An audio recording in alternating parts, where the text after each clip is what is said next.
3절까지 말씀입니다.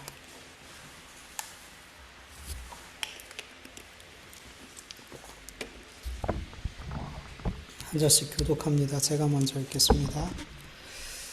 술 맡은 관원장이 그의 꿈을 요셉에게 말하여 이르되 내가 꿈에 보니 내 앞에 포도나무가 있는데 그 나무에 싹이 있고 싹이 나서 꽃이 피고 포도송이가 익었고 내 손에 바로의 잔이 있기로 내가 포도를 따서 그 즙을 바로의 잔에 짜서 그 잔을 바로의 손에 들였노라.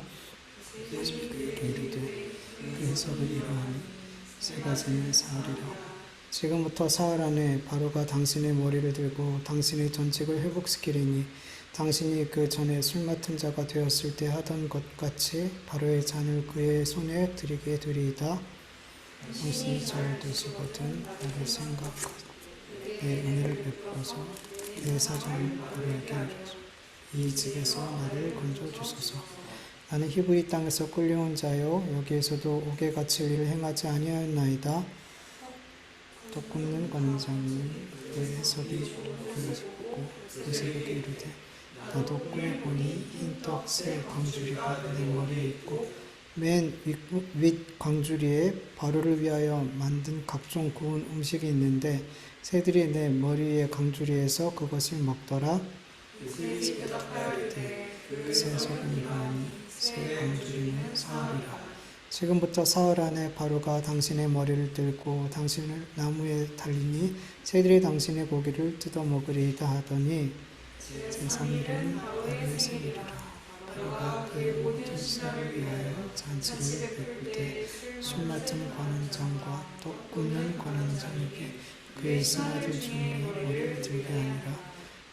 바로의 술 맡은 관원장은 전직을 회복하며 그가 잔을 바로의 손에 받들어 드렸고 떡 굽는 관원장을 매달리니 요셉이 그에게 석한 같이 되었으나 같이 읽습니다. 술 맡은 관원장은 요셉을 기억하지 못하고 그를 잊었더라. 아멘. 오늘 본문은 요셉이 술 맡은 관원장과 떡 굽는 관원장 꿈을 해석해 주는 내용이 나오고 있어요. 술 맡은 관원장이 먼저 자기의 꿈을 요셉에게 이야기해 줬어요. 술 맡은 관원장의 꿈을 들은 요셉은 즉시 그 꿈을 해석해 주죠. 창세기 40장 13절 말씀처럼 지금부터 사흘 안에 바로가 당신의 머리를 들고 당신의 전직을 회복시키리니 당신이 그 전에 술 맡은 자가 되었을 때 하던 것 같이 바로의 잔을 그의 손에 드리게 되리이다. 그의 꿈은 흉몽이 아니라 길몽이었죠. 그의 요셉의 꿈 해석을 들은 떡 굽는 관원장이 그 해석을 듣고 좋은 것을 보고 내심 마음에 기대하면서 자기의 꿈도 이야기해 주죠. 그러나 떡 굽는 관원장의 꿈은 길몽이 아니라 흉몽이었죠. 요셉이 떡 맡은 관원장에게 그 꿈을 해석해 주는데 창세기 4장 19절처럼 지금부터 사흘 안에 바로가 당신의 머리를 들고 당신을 나무에 달리니 새들이 당신의 고기를 뜯어 먹으리이다. 요셉의 이 꿈의 해석처럼 3일째가 되는 날 바로의 생일 때 술 맡은 관원장은 복지게 되고 떡 굽는 관원장은 나무에 달려 죽게 되죠. 하나님을 믿지 않는 사람들의 미래가 어떻게 될지 하나님께서 그 미래를 정해 두셨죠. 그리고 술 맡은 관원장은 복직되고 떡 굽는 관원장은 사형될 것을 미리 꿈으로 그들에게 보여주신 거죠. 이것을 통해 우리가 뭘 깨달아요? 하나님을 믿는 자나 하나님을 믿지 않는 자나 이 세상의 모든 인생들의 미래가 누구의 손에 달렸어요? 하나님의 손. 하나님의 계획대로 그 인생이 되어져 가더라는 거죠. 여러분, 술 맡은 관원장, 떡 굽는 관원장이 자기가 이렇게 감옥에 갇힐 거라는 것이 그들의 인생에 계획되어져 있었을까요? 전혀 없었죠. 자기들이 어떤 왕을 속이고 어떤 잘못을 저질렀는지 모르겠지만 그들의 계획 안에는 자기들이 잘 먹고 잘 살려는 그런 계획은 있어도 이렇게 감옥에 갇히게 될 계획은 없었더라는 거죠. 근데 그들은 그렇게 지금 감옥에 갇혀 있게 되더라는 거죠. 그리고 그들은 내일 일이 어떻게 될지 모르더라는 거죠. 내가 살지 죽을지 모르더라는 거죠. 요셉이 그 꿈을 해석하기 전까지 그들에게는 되게 막연했더라는 거죠. 그 내일이. 근데 그 꿈을 해석해 주므로 내가 복직될 수도 있겠구나. 그리고 나는 죽을 수 있겠네. 이런 어떤 희망과 절망이 교차하게 되더라는 거죠. 여러분, 우리 인생 하나님의 손에 있어요. 우리의 걸음 하나님께 있단 말이죠. 잠언 16장 9절에 보면 사람의 마음이 자기의 길을 계획할지라도 그 걸음 인도하시는 이는 여호와시라. 잠언 20장 24절 사람의 걸음은 여호와로 말미암나니 사람이 어찌 자기의 길을 알 수 있으랴. 잠언 27장 1절 너는 내일 일을 자랑하지 말라. 하루 동안에 무슨 일이 일어날지 내가 알 수 없음이라. 야고보서 4장 14절 내일 일을 너희가 알지 못하는도다. 너희 생명이 무엇이냐? 너희는 잠깐 보이다가 없어지는 안개니라. 아멘. 여러분, 사람들은 스스로 자기의 길을 계획하고 자기가 원하는 길을 갈 수 있을 것처럼 생각하고 말하지만 사실 모든 인생들을 향해 계획을 가지고 있고 그 걸음을 인도하시는 분은 하나님이라고 성경은 말씀하고 있어요. 모든 인생이 내일 일에 대해서, 모든 인생들의 내일 일에 대해서, 저와 여러분의 내일에 대해서 계획하시고 인도하시는 분은 하나님이란 말이에요. 우리는 몰라요, 여러분. 그래서 예수님은 누가복음 12장 16절에서 20절까지 한 비유를 들어서 이렇게 말씀하세요. 또 비유로 그들에게 말하여 이르되 한 부자가 그 밭에 소출이 풍성함에 심중에 생각하여 이르되 내가 곡식 쌓아둘 곳이 없으니 어찌할까 하고 또 이르되 내가 이렇게 하리라. 내 곡간을 알고 더 크게 짓고 내 모든 곡식과 물건을 거기 쌓아두리라. 또 내가 내 영혼에게 이르되 영혼아 여러 해 쓸 물건이 많이 쌓아두었으니 평안히 쉬고 먹고 마시고 즐거워하자 하리라 하되 하나님은 이르되 어리석은 자여 오늘 밤에 내 영혼을 도로 찾으리니 그러면 내 준비한 것이 누구의 것이 되겠느냐. 아멘. 여러분, 여러 해 쓸 물건을 많이 쌓아놓으면, 재물을 많이 쌓아놓으면 그것으로 말미암아 나의 내일이, 나의 미래가 안전할 거라고 사람들은 생각을 하죠. 그러나 그 많은 재물이 당장 나의 내일도 지켜주지 못하더라는 거죠. 못하더라는 거예요. 내가 힘으로 여기고 있고 내가 의지하고 있는 그것들이 여러분 나를 지켜주지 못해요, 여러분. 세상 사람들은 하나님을 믿지 않기 때문에 세상의 힘이라는 것들, 그리고 내가 가지고 있는 어떤 것들을 그렇게 그것으로 나를 지키고 나의 내일을, 나의 미래를 지키고 싶어 하더라는 거죠. 불안하니까. 그런데 아니라는 거. 이것들이 나의 내일을, 나의 미래를 못 지켜주더라는 거죠.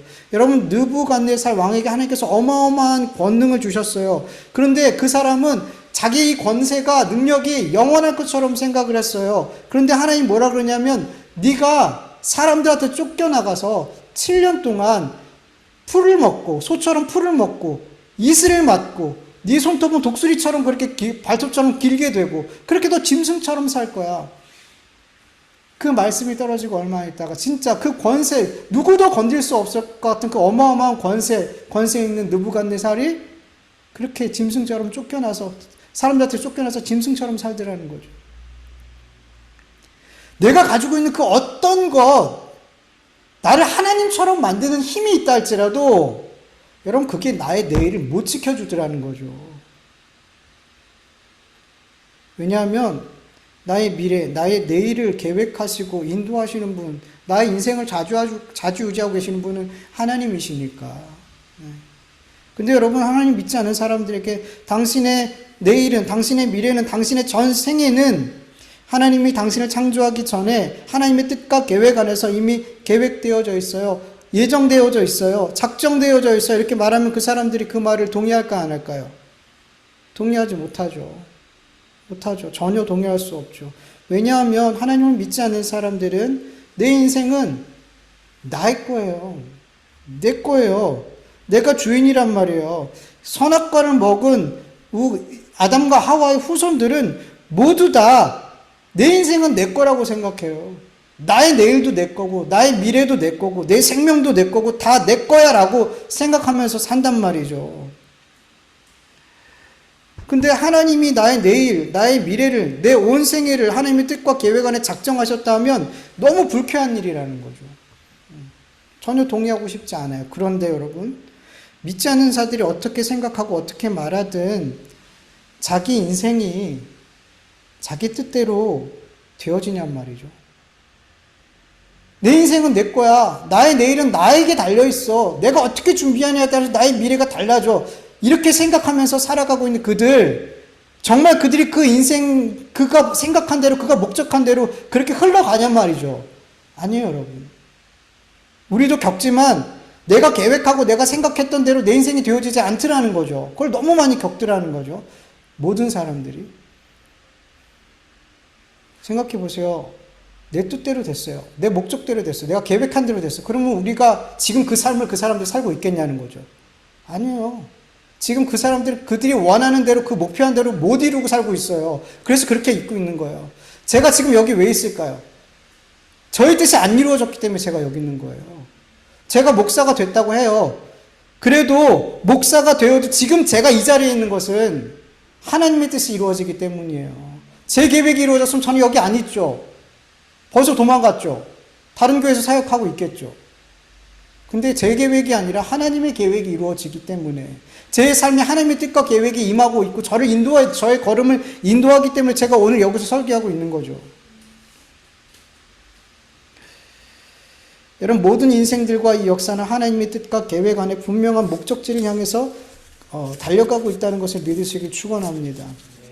성경에서 요셉의 꿈도 그렇고, 술 맡은 관원장, 떡 굽는 관원장도 그렇고, 바로의 꿈도 그렇고, 느부갓네살 왕의 꿈도 그렇고, 모두 다 하나님께서 앞으로 되어질 일들에 대해서 꾸게 하신 거죠.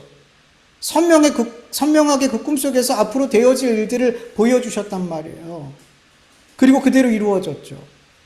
성경에 나오는 많은 꿈 이야기들, 또 환상들, 그리고 선지자들의 예언은 단순히 미래를 알려주는 게 목적이 아니에요. 미래가 이러니까 너희들 잘 대비해, 이게 목적이 아니란 말이에요. 진짜 목적은 인류의 역사뿐만 아니라 개개인의 삶 모두를 하나님의 뜻과 계획과 섭리 가운데 운행하고 있음을 우리에게 보여주는 거란 말이에요. 이 세상의 역사와 모든 인생의 주가 하나님 되심을 보여주고 있는 거라는 거예요. 여러분, 하나님께서 내 인생의 주 되심과 내 모든 삶을 창세전 예수 그리스도 안에서 하나님의 뜻과 계획 가운데 작정하셨다는 걸 여러분 믿으시나요? 아멘이에요. 에베소서 1장 4절에서 6절 같이 읽어볼게요. 시작. 곧 창세전에 그리스도 안에서 우리를 택하사 우리로 사랑 안에서 그 앞에 거룩하고 흠이 없게 하시려고 그 기쁘신 뜻대로 우리를 예정하사 예수 그리스도로 말미암아 자기의 아들들이 되게 하셨으니 이는 그가 사랑하는 자 안에서 우리에게 거저 주시는 바 그의 은혜의 영광을 찬송하게 하려 한 것이라. 에베소서 1장 11절.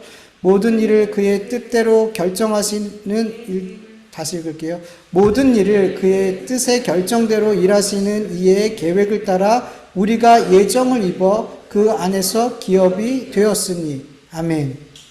여러분, 우리 그리스도인들은 창세 전에 예수 그리스도 안에서 모든 일을 그의 뜻의 결정대로 일하시는 하나님의 계획을 따라 하나님의 자녀와 하나님의 기업이 되었음을 믿으세요. 그렇다면 여러분, 하나님께서 창세전 그리스도 안에서 우리를 하나님의 자녀로 하나님의 기업으로 삼으실 것을 계획만 하셨냐는 거죠. 그리고 이 땅에서 우리를 하나님의 자녀로 부르시고 그냥 네 마음대로 살아 이렇게 내버려 두시냐는 거죠. 계획하고 택하셨어요. 그리고 그냥 그 삶을 네 알아서 살아 이렇게 방치해 두시지 않았단 말이죠. 하나님은 창세전에 우리를 하나님 자녀로 택하시고 그 기업으로 택하실 뿐만 아니라 우리가 예수 그리스도를 따르는 제자의 삶을 살도록, 하나님의 빛의 자녀의 삶을 살도록 우리의 온 삶을 창세전에 이미 계획해 놓으셨더라는 거예요. 여러분, 하나님의 자녀로 택하기만 하고 그냥 그 삶을 그래 네 마음대로 살아 이렇게 했다면 여러분, 이게 말이 되냔 말이죠. 창세기 6장 5절에 보면 여호와께서 사람의 죄악이 세상에 가득함과 그 마음으로 생각하는 모든 계획이 항상 악한 뿐임을 보시고, 우리가 생각하는 모든 생각이 항상 악하대요. 이런 우리를 택하기만 하시고 그냥 이 땅에서 내버려 두셨다면 여러분, 우리가 어떻게 구원받을 수 있어요? 안 되는 거예요, 여러분. 그래서 여러분, 하나님께서는 우리를 택하실 뿐만 아니라 우리가 그리스도를 닮는 예수님의 형상을 닮아가는 자로 살아가게 하기 위해서 모든 계획들을 창세전에 세우셨더라는 거죠. 안 그러면 우리가 이렇게 살 수가 없는 거예요. 로마서 8장 29절에서 30절 세 번역으로 보면 하나님께서는 미리 아신 사람을 택하셔서 자기 아들의 형상과 같은 모습이 되도록 미리 정하셨으니 이것은 그 아들이 많은 형제들 가운데 맏아들이 되게 하려는 것입니다. 그리하여 하나님께서는 이미 정하신 사람들을 부르시고 또한 부르신 사람들을 의롭게 하시고 의롭게 하신 사람들 또한 영화롭게 하셨습니다. 아멘. 하나님께서는 그리스도 예수 안에서 하나님의 자녀로 택한 자들이 자기 아들, 독생자 예수 그리스도의 형상과 같은 모습이 되도록 미리 정하셨대요. 다시 말해 하나님께서는 우리 그리스도인들이 창세전에 하나님의 자녀로 택하실 뿐만 아니라 예수 그리스도의 형상과 같은 모습으로 만들어내실 계획을 하고 계셨더라는 거죠. 그리고 이 땅에서 우리를 부르시고 우리의 평생토록 예수님을 닮도록 그렇게 인도해 가시더라는 거예요. 그 계획이 창세전에 이미 준비되어져 있더라는 거예요. 네. 여러분, 내 삶이 내가 주인 돼서 내 뜻대로 내 계획대로 되어지지 않는 사실이 정말 여러분에게 감사의 제목이 될 수 있길 원합니다. 세상 사람들한테는 내 뜻대로 되지 않는 게 되게 불행이죠. 내가 원하는 목표를 이루지 못하고 내가 생각한 것을, 내 계획한 것을 성취하지 못하고 이건 너무나 불행한 일이잖아요. 그런데 여러분, 우리 그리스도인들에겐 내가 계획하고 내가 뜻하고 내가 욕심대로 내 욕심대로 계획했던 모든 생각과 일들이 되어지지 않는 것이 여러분 정말 복이라는 거예요. 내 삶이 내가 주인 돼서 내 뜻대로 내 계획대로 다 되어졌다면 우리는 하나님을 못 믿어요. 절대로 하나님 예수 그리스도의 형상을 따라 빚어지지 못했을 거예요. 그리고 하나님의 나라도 유업으로 받을 수 없게 됐을 거라는 거죠.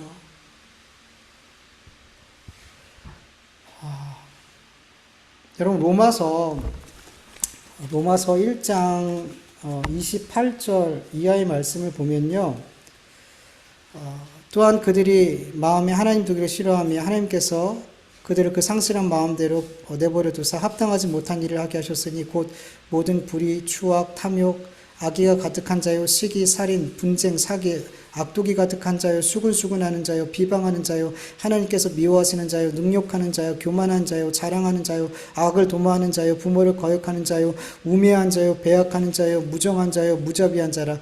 그들은 이 같은 일을 행하는 자는 사형에 해당한다고 하나님께서 정하심을 알고도 자기들만 행할 뿐만 아니라 또한 그런 일을 행하는 자들을 옳다 하느니라. 이렇게 말씀하고 있어요. 여러분, 하나님께서는 하나님을 마음에 두기 싫어하는 사람들이 어떤 마음으로 살아가는지 쭉 말씀하셨어요.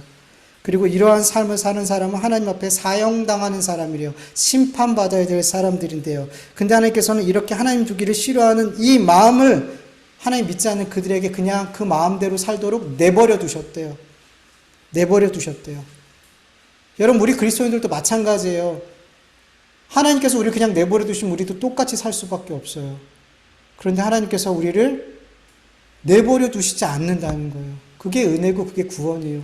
하나님이 나를 내 죄성대로 내버려 두지 않는 것 자체가 그게 구원이고 그 하나님의 간섭 때문에 우리가 하나님의 자녀로서 하나님의 형상을, 예수 그리스도의 형상을 따라서 하나님의 나라를 유업으로 받을 수 있는 그 삶을 이 땅에서 살아가게 되더라는 거죠. 여러분, 하나님이 우리의 삶의 주가 되시고 하나님이 우리의 삶을 계획하시고 우리의 걸음을 인도하시는 거, 여러분 그 자존심 상할 일도 안 하고 불편한 일도 아닌 거예요. 너무너무 감사한 일인 거예요. 감사하세요. 내 뜻대로 안 될 때 여러분 속상해하지 마시고 하나님 원망하지 마세요. 여러분 그리스도인들이 하나님을 믿는다고 하면서 내 뜻대로 안 되는 일에 있어서 하나님을 원망을 정말 많이 해요. 왜 내 뜻이 안 이루어지면 내 삶에 하나님의 뜻이 이루어지는 게 너무나 분명한데 왜 내 뜻이 이루어지지 않는 것에 대해서 왜 그렇게 하나님을 원망하냐는 거죠. 아니요, 여러분. 생각을 바꾸셔야 돼요. 내 뜻이 이루어지지 않는 건 감사해야 되는 거예요. 하나님의 뜻이 내 삶에 성취되는 것이기 때문에 하나님의 뜻이 내 삶에 이루어져야지 우리가 구원받아요. 그래야 우리가 예수님을 닮은 자로 변화되어져 가는 걸 여러분 믿으시길 축원합니다. 본문 14절에서 15절 보면 요셉은 술 맡은 관원장의 그 꿈을 해석한 준 뒤에 이렇게 말해요. 당신이 잘 되시거든 나를 생각하시고 내게 은혜를 베풀어서 내 사정을 바로에게 아뢰어 이 집에서 나를 건져 주소서. 나는 히브리 땅에서 끌려온 자요 여기에서도 옥에 갇힐 일을 행하지 아니하였나이다. 요셉은 술 맡은 관원장의 꿈을 탁 듣고 나서 이 꿈이 어떤 꿈인지 알았어요. 아, 이분 복직될 거다. 확신했어요. 그래서 술 맡은 관원장에게 자기가 당신이 복직할 때 나를 좀 생각해 달라고. 지금 요셉에게 중요한 거는 그가 복직되냐 안 되냐가 아니었어요. 그건 너무나 분명했어요. 너무나 확신했어요. 그에게 중요한 건 이 사람이 나를 기억해 주는 것, 나를 생각해 주는 것, 그게 제일 중요했어요, 요셉한테는. 그래서 나를 생각해 줘서 나의 이 억울한 사정을 왕에게 이야기해 줘서 나를 이 감옥에서 끄집어내. 이게 그에게 지금 되게 중요한 문제였어요. 그런데 요셉의 부탁에도 불구하고 술 맡은 관원장은 복직이 되었음에도 요셉을 기억하지 않았어요. 바로에게 요셉의 억울한 사정을 말해주지 않았어요. 그의 머릿속에는 요셉이라는 사람이 그냥 지워져 버렸어요. 이 되게 놀라운 사건이잖아요. 어떤 꿈을 꿨는데 그 꿈을 해석했는데 그대로 됐어. 되게 놀라운 경험이잖아요. 근데 그 경험을 잊어버렸어요. 여러분, 누가 하신 걸까요? 하나님이 하신 거죠. 하나님이 기억하지 않게 하신 거예요. 여러분, 내가 반드시 기억해야 할 사람, 반드시 기억해야 할 사건들, 반드시 기억해야 될 약속들을 내가 혹 기억하지 못하게 된다면 여러분, 이건 단순히 기억력의 문제가 아니라 누가 간섭하신 거예요? 하나님이 간섭해 주신 거예요. 여러분, 저도 종종 목사이기 때문에 다른 분들에게 이런 기도 제목이 있는데 좀 기도해 주세요라는 부탁을 종종 듣게 되죠. 그리고 저는 꼭 약속해요. 제가 기도해 드릴게요. 기도해 드릴게요. 꼭 약속해요. 그런데 어떤 분의 기도는 계속 생각이 나요. 막 잠자는 데까지 잠을 들려고 청하고 있는데도 그 기도 제목이 생각이 나서 한 번 더 기도하고 자고 이러기도 해요. 어떤 분은. 근데 어떤 분의 기도는 그때 듣고 나서 다 잊어버려요. 생각이 안 나요. 기도를 못 해줘요. 그리고 그분 딱 만나면 그때 생각이 나요. 기도해 주기로 했지. 거짓말한 것처럼 돼버리잖아요. 근데 여러분, 이건 기억력의 문제도 아니고 관계의 문제도 아니에요. 내가 저 사람 특별하게 생각했기 때문에 기도해야지. 이런 문제가 아니란 말이에요. 하나님이 간섭하시는 거더라고요. 여러분, 꼭 기억해야 될 어떤 사람이나 어떤 사건이나 어떤 약속이 기억되지 않았다면 막 머리를 치면서 이 바보 같은 또 기억 못했어 막 이렇게 생각할 게 아니라 하나님의 간섭하심이 있구나 라고 생각을 하시면 좋을 것 같아요.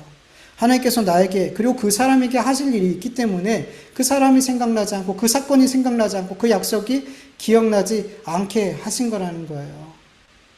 그래서 여기서 우리는 더 나아가서 이렇게 물었으면 좋겠어요. 하나님, 왜 그렇게 중요한 사람이 기억이 안 났을까요? 왜 그렇게 중요한 사건이 기억이 안 났을까요? 왜 그렇게 중요한 약속이 기억이 안 났을까요? 라고 물으면 참 좋을 것 같아요.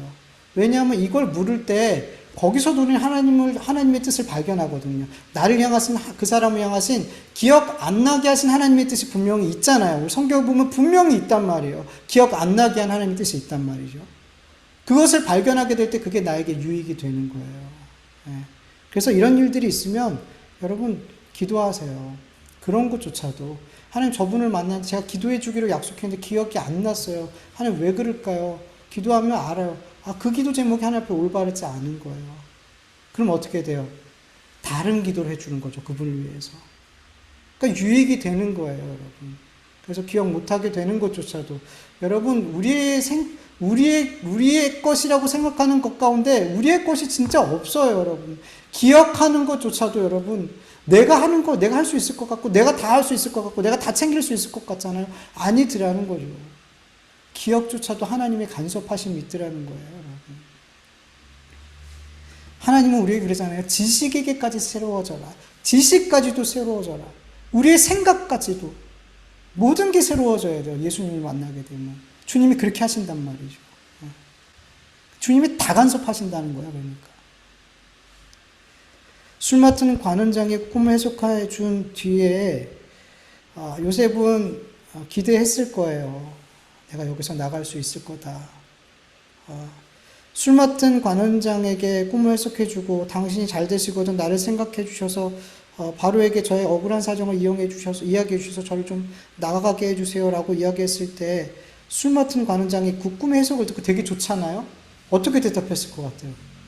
좋아. 내가 여기서 나가기만 된다면 내가 바로한테 얘기해 줄게. 왕에게 얘기해 줄게. 이렇게 얘기해 주지 않았겠어요? 그러니까 그런 내용은 없지만 분명히 그런 얘기들이 오고 갔고 요셉도 그런 것을 듣고 나서 되게 기대했을 거라는 거죠. 그랬을 거예요. 근데 아무리 기다려도 좋은 소식이 안 들려졌어요. 성경을 보면 2년 동안 요셉은 계속 감옥에 갇혀 있게 돼요. 여러분, 왜 요셉은 이렇게 술 맡은 관원장을 의지했을까요? 왜 이 술 맡은 관원장을 통해서 이 자기의 문제를 해결하려고 했을까요?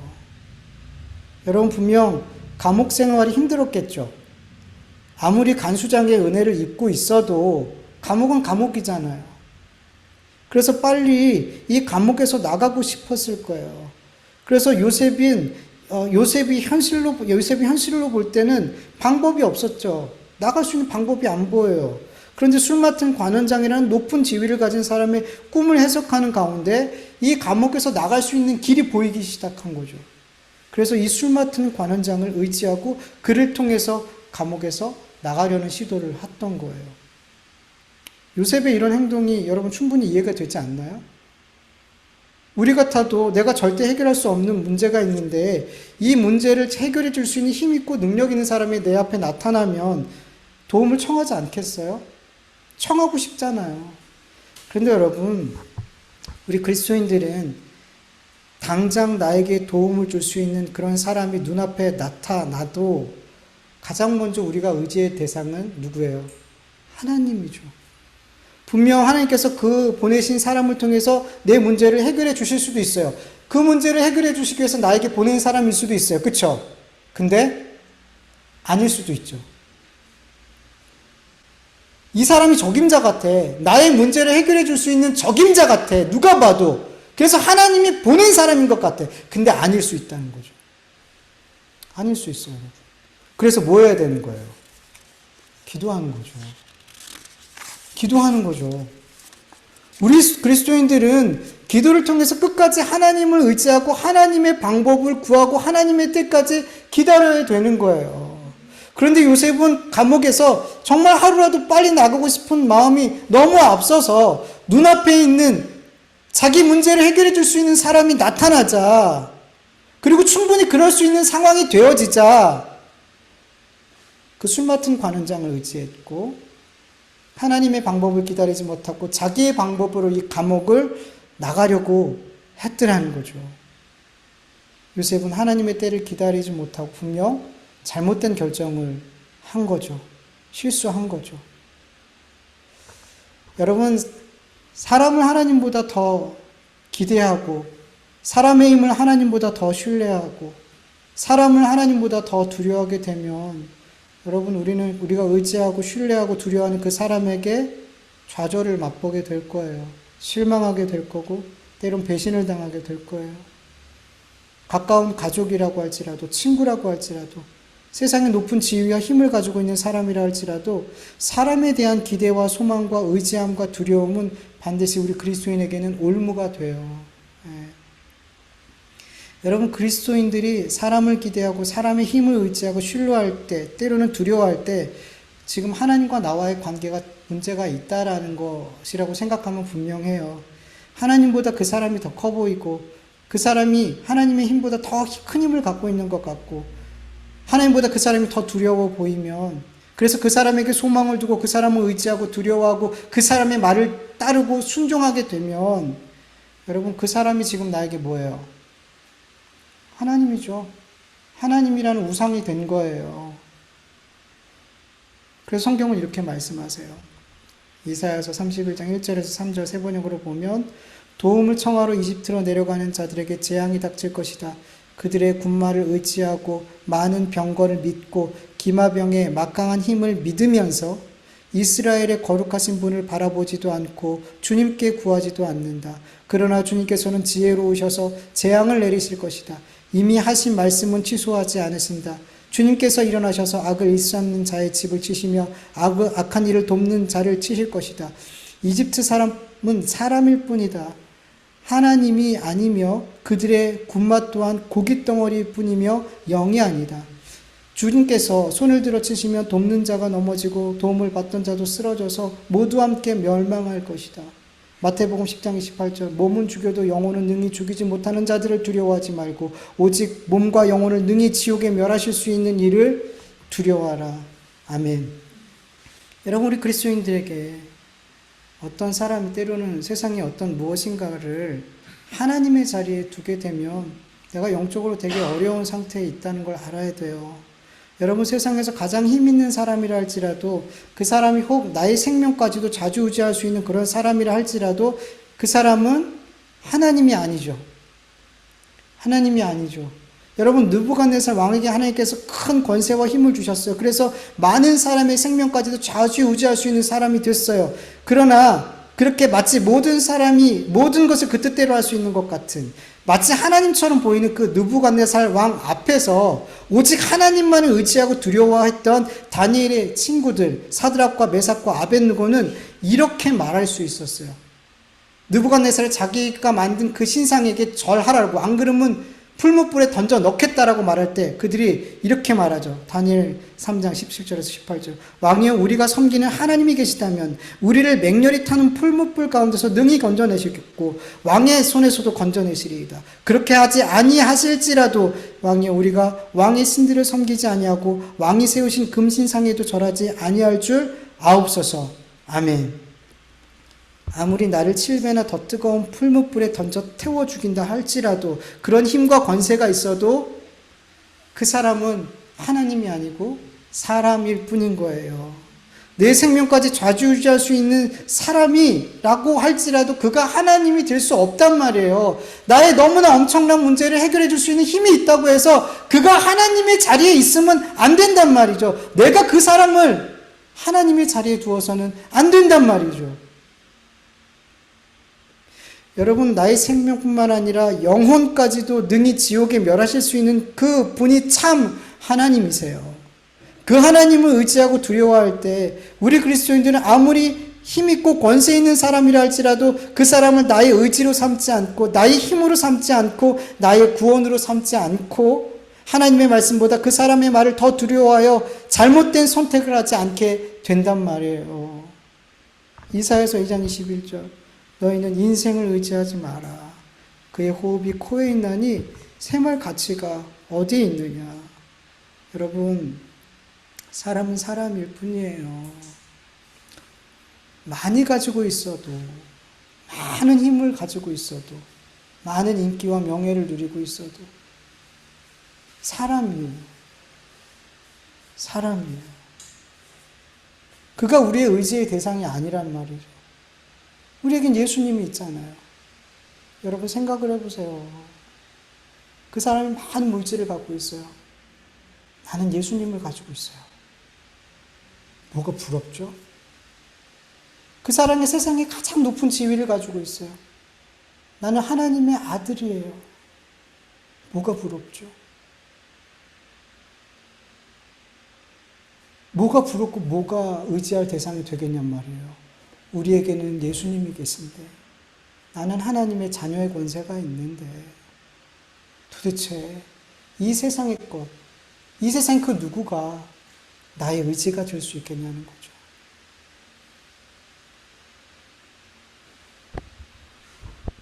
여러분, 내 삶에, 지금 내 삶에 어떤 누군가를, 또 세상의 어떤 것들을 하나님의 자리에 놓고 있다면 여러분, 회개할 수 있기를 간절히 원합니다.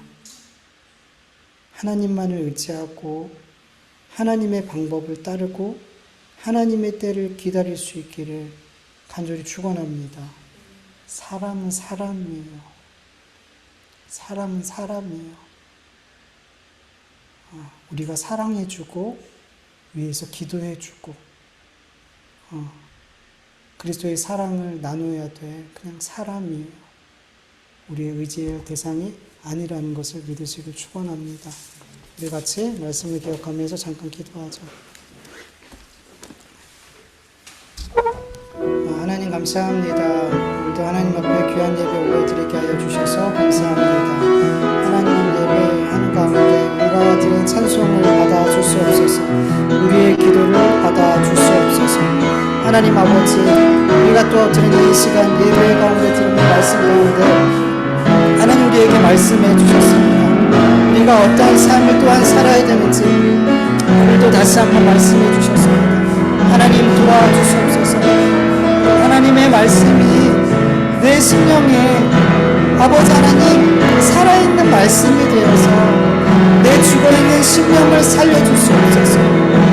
아버지 내 이 가란 심령에 아버지 하나님 성령의 담비가 내리고 그 말씀이 자라고 그 말씀의 씨가 자라고 아버지 하나님 성령의 열매가 맺어질 수 있도록 주님 이 들은 말씀이 아버지 성령을 통해 내 삶에 역사하여 주시옵기를 간절히 원합니다.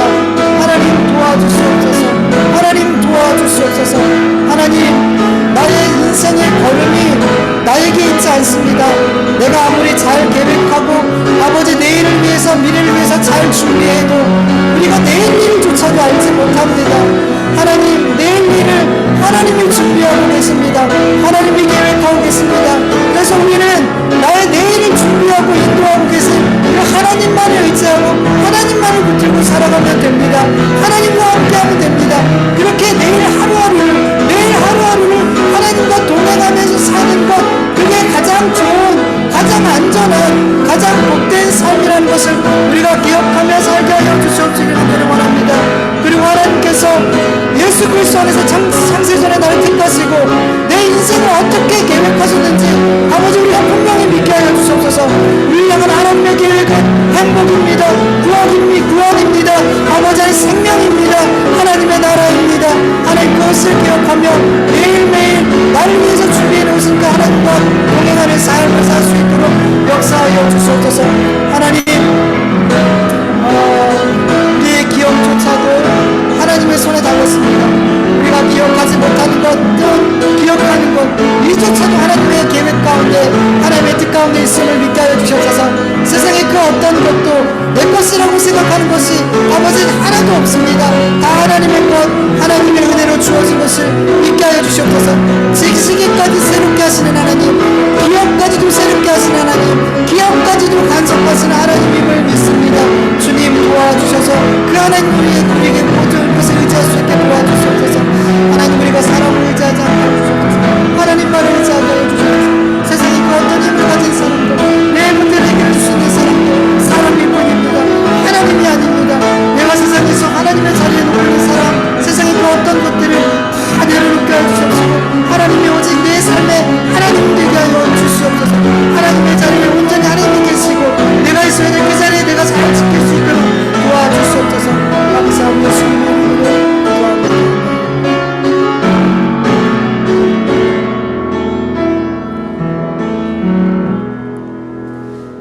하나님 감사합니다.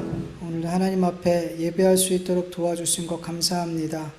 우리가 이 자리에 나오고 예배할 수 있는 것, 우리의 생각과 우리의 계획을 가지고 우리의 어떤 의지를 가지고 되어지는 것이 아닌 줄 압니다.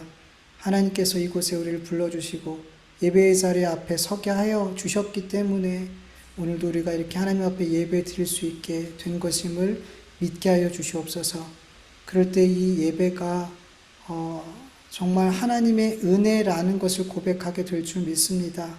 내 힘으로 왔다면 이게 은혜가 아니겠죠. 하나님 그러나 하나님이 부르셔서 우리가 이 자리에 있다면 이 예배 자체가 은혜인 줄 믿습니다. 이 예배 자리에 있는 것, 이 예배를 드리는 것 자체가 하나님의 은혜를 받고 있다는 것을 아버지 우리가 확인할 수 있도록 믿을 수 있도록 도와주시옵소서. 하나님 우리를 이 은혜의 자리에 불러주셔서 찬송케 하시고 기도하게 하셨습니다. 우리의 찬송을 받으시고 우리의 기도를 받아주시옵시고 또 이 시간 드리지 못한 모든 기도의 제목까지도 아시는 주님께서 우리 한 사람 한 사람에게 필요한 것 하늘의 복된 은혜를 부어 주시옵시길 간절히 원합니다. 주신 말씀들을 기억하게 하여 주시옵소서. 기억하게 하시는 것이 하나님의 은혜입니다. 하나님 다른 것은 잊어도 하나님 말씀만은 잊지 않는 삶을 살게 하여 주시옵소서.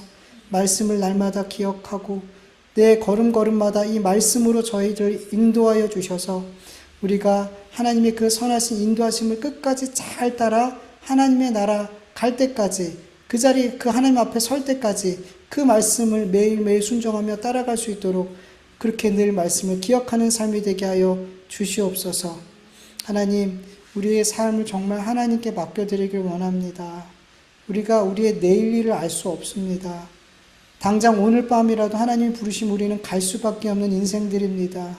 하나님, 그런데 우리가 뭘 자꾸만 내가 가지고 있는 것들과 세상에 있는 어떤 것들을 의지하면서 나의 미래를 계획하고 미래를 준비하고, 아버지 하나님, 그런 마음을 품고 살아가는 게 아니라 매일매일 하나님께 내 삶을 맡기고 내 삶을 인도하고 내 걸음을 인도하신 하나님께 순종하며 그렇게 주님과 매일 같이 동행하는 그 삶이 우리의 삶에 있어서 가장 중요한 목표가 되어줄 수 있도록 도와주시옵소서. 나의 내일을, 나의 미래를, 나의 생명을 하나님께 맡기는 우리의 삶이 될 때 이보다 더 안전하고 이보다 더 평안하고 이보다 더 복된 삶이 어디 있겠습니까? 하나님, 우리가 이러한 복된 삶을 계속해서 살아갈 수 있도록 은혜 베풀어 주시옵소서. 감사하며 예수님의 이름으로 기도드립니다. 아멘. 주님 가르쳐 주신 기도로 예배 마칩니다. 하늘에 계신 우리 아버지여, 이름이 거룩히 여김을 받으시오며 나라의 마옵시오며 뜻은 하늘에서 이루어진 것 같이 땅에서도 이루어지이다. 오늘날 우리에게 일용할 양식을 주옵시고 우리가 우리에게 죄진 자를 사하여 준 것 같이 우리 죄를 사하여 주옵시고 우리 시험에 들게 하지 마옵시고 다만 악에서 구하옵소서. 되게 나라와 권세와 영광이 아버지께 영원히 쌓옵나이다. 아멘.